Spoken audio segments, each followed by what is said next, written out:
In today's video, I'm going to teach you how to use ChatGPT in Figma.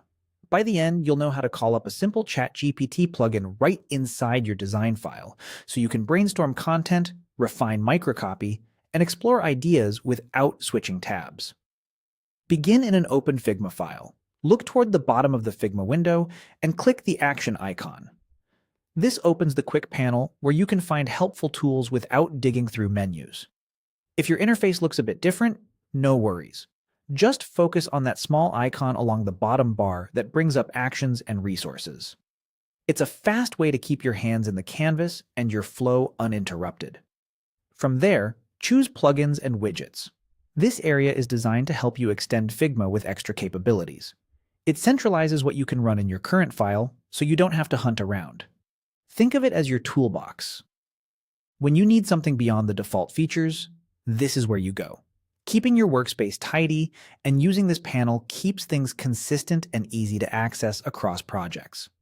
In the search field, type ChatGPT.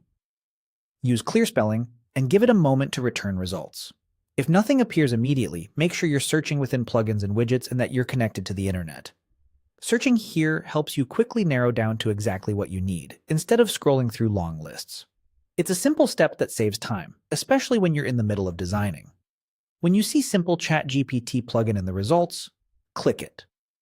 This lightweight option brings AI assistance directly into your current file without extra clutter. Opening it will display a panel where you can interact with ChatGPT.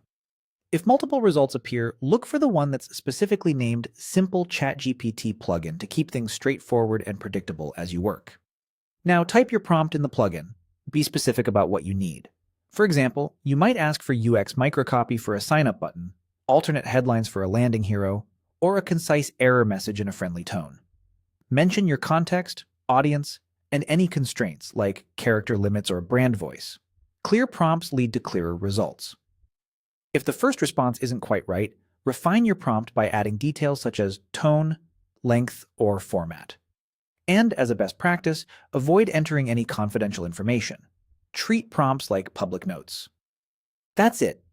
With these steps, you can quickly bring ChatGPT into your Figma workflow whenever you need fresh text, creative directions, or faster iteration, all without leaving your canvas.